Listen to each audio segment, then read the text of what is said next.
Mga kabsat, hindi ko alam kung totoo to. Sabi dito ni Badcaster, Mabsat, NBI, meron ng capture. Dead or alive. Allah kata.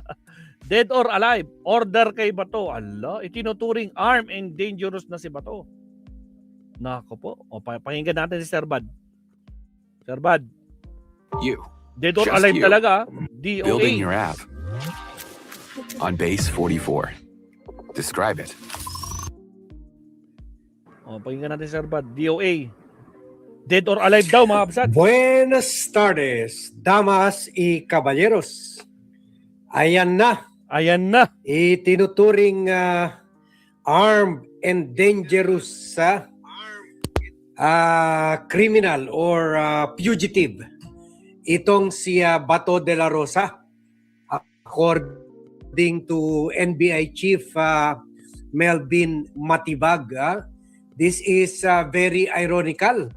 Kasi itong si Bato ay siyempre sila yung nagpauso nitong sinasabing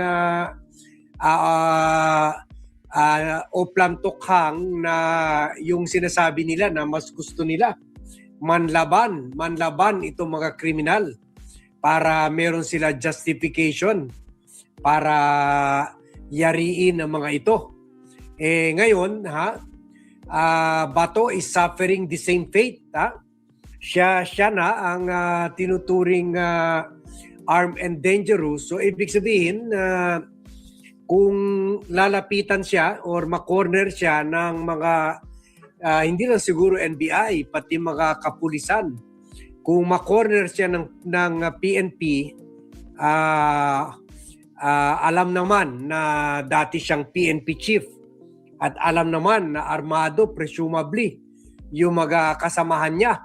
So, kumbaga, wala nang no mercy na. Kumbaga, hihingan siya, orderan siya to stand down and to submit himself for arrest, for peaceful surrender. Pero kung hindi, di barilan na. Barilan na. So ito, this is the biggest irony kay Bato na kailangang chine-challenge pa yung mga kriminal na manlaban para pwede nila barilin ang mga ito. Ngayon, the same treatment is being given by the National Bureau of Investigation. Yun lang, medyo duda lang ako if the same treatment will be applied dito sa mga kasamahan niya sa Philippine National Police or kaya mga mista niya sa PNP. Kasi mukhang nakakahalata na talaga na wala nang ginawa itong grupo nila PNP Chief Nartates kundi bigyan ng proteksyon. Baka sila pa yan nagbibigay ng tip kay Bato. O sige, papunta na kami dyan sa lugar mo. Magkuan ka na, maglipat ka na ng hiding place. Baka ganun pa nangyayari. Kaya from December last year hanggang ngayon, hindi pa nila nahuli-huli si Bato. Niwala nga silang informasyon dito kay Bato kung saan ito, kung saan gumagalaw ito, saan gumagala ito. Kumbaga, kung meron sila informasyon ng ganyan, pag alis pa lang ni Bato sa lungga niya, sana na-monitor na nila, umalis na si Bato sa lugar niya, papunta sa Senado siguro, ganon. Sana pinakuan na nila yung sinasabing dragnet, sana pinakuan na nila doon, pinapunta na nila doon along the area papunta sa Senado, pero wala clueless sila.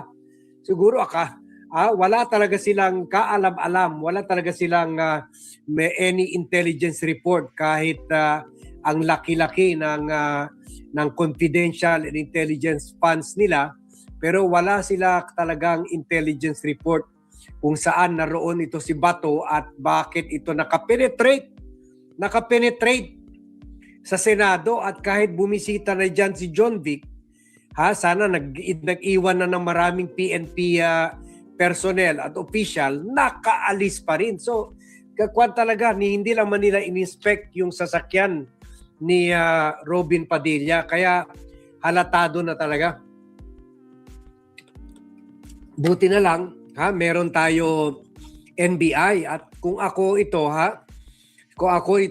pero yun lang, problema, yung mga nandyan sa Armed Forces of the Philippines, mga mista rin ni Bato.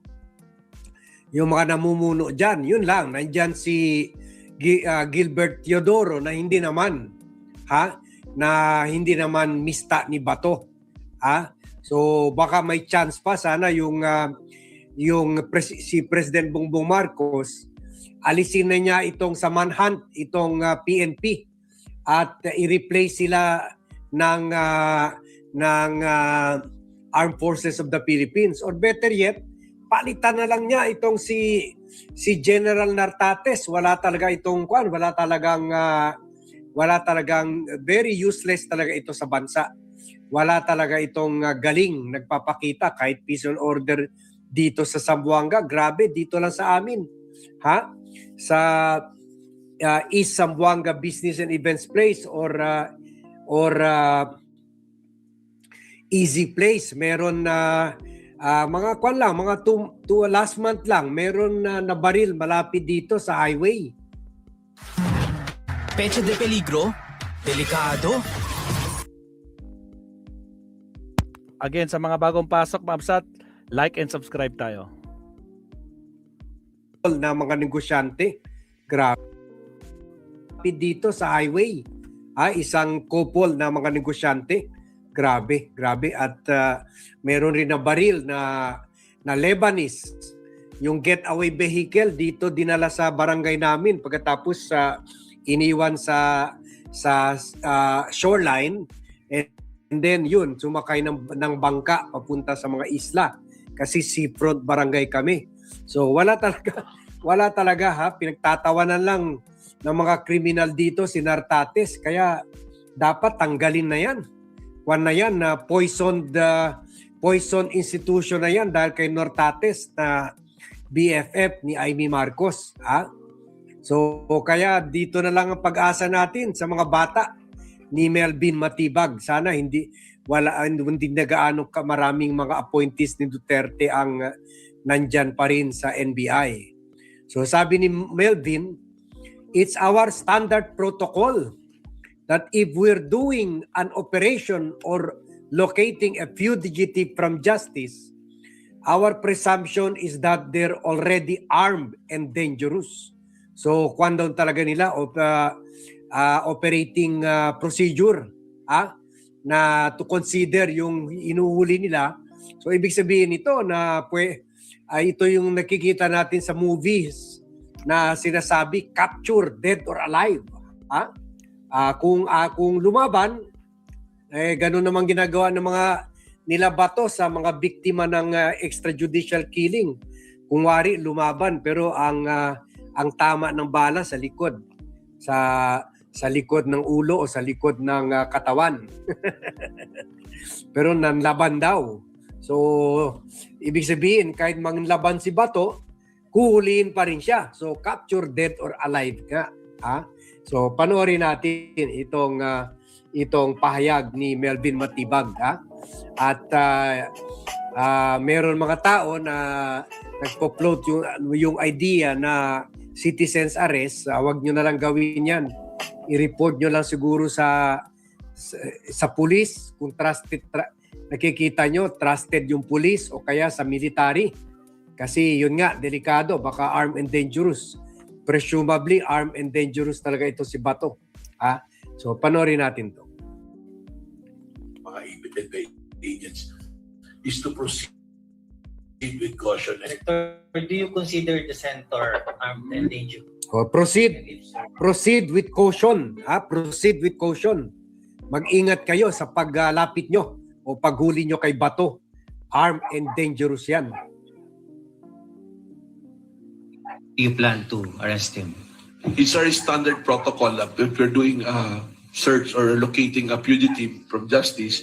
Ang presumption namin lagi is armado yan at delikado yung magiging approach. So, ang instruction po natin sa ating mga law enforcement, sa ating mga FBI agents is to proceed with caution every time na limbawa nag-positive na or even do sa area na suspected na talagang nandoon siya, is kailangan maging maingat po sa pag-uni. That's always the presumption. Especially Senator Bato, who used to be Chief of Police natin, a major law enforcement natin dito sa Pilipinas. At the same time, what happened doon tayo sa Senado, it shows yung factor na yan na maaaring talagang armado po yung tao na ito. Right, thank you ha. Sa majority, ang presumption namin lagi is armado yan at delikado yung magiging approach. So, ang instruction po natin sa ating mga law enforcement, sa ating mga FBI agents, is to proceed with caution. Director, do you consider the senator armed and dangerous? And if so, how do you plan to arrest him? It's our standard protocol. If you're doing search or locating a fugitive from justice, ang presumption namin lagi is armado yan at delikado yung magiging approach. So, ang instruction po natin sa ating mga law enforcement, sa ating mga FBI agents, is to proceed with caution every time na limbawa nag-positive na or even do sa area na suspected na talagang nandoon siya, is kailangan maging maingat po sa pag-uni. That's always the presumption. Especially Senator Bato, who used to be Chief of Police natin, a major law enforcement natin dito sa Pilipinas. At the same time, what happened doon tayo sa Senado, it shows yung factor na yan na maaaring talagang armado po yung tao na ito. Yun. Ang presumption namin lagi is Pinagtatawa na naman ni Jade sa Lebanon Wonen. Okay German siguro si Jade Jade's Lebanon. War Thunder hits you like the ninth wave with long-awaited new vehicles and graphics upgrades. Now, the world's most popular military online action game is even more thrilling. Wonen. Matapang si Bato. Kaya pala may CCTV na tumatagbo paloob ng Senado. Tama, Jade. At mind you, Jade, yung mga humahabol sa kanya, buti kung lalaki yung mga humahabol sa kanya. Babae pa. dalawa lang NBI agent. Pero kung kumari pa siya, akala mo isang batalyon ang humahabol sa kanya. Tingnan natin, meron yun na si Bato na tumatagbo rin, Jade, na paputok, yung kwan pa siya. Nagpapakita siya ng paputok, pagkatapos nakita isa ng paputok na parang kwan pa, parang live pa. Siya mismo, ang kumaripas. Siya mismo ang kumaripas. Ito yun. Yun, ito yun. Sandali.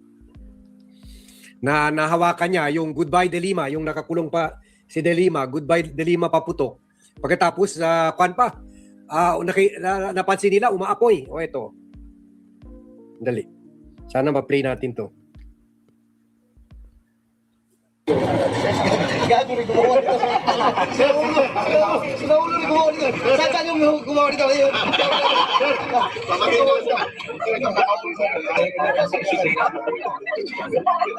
Okay, sabihin ka, pulis na naman dito ha.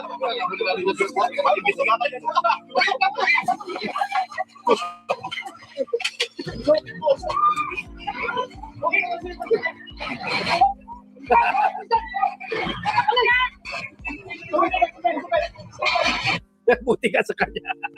Buti ka sa kanya. Nagdulo to ng tensyon, Nagpanik. Ang pagguho. Nagpanik. Tumakbo si Bato kasi umaapoy. Umaapoy yung paputok na ang tawag ay Goodbye De Lima. Panoorin nyo, nung PNP chief pa siya nito. Gago rin gumawa nito. Sinaulo rin gumawa nito. Saan yung gumawa nito?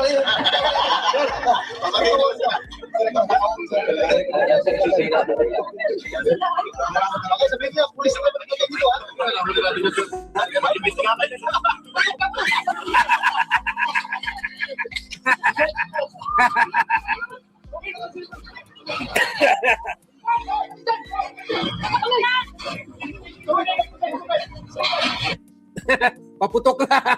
Paputok lang, mabilis pa naunahan pa yung mga opisyalis niya, pati yung media.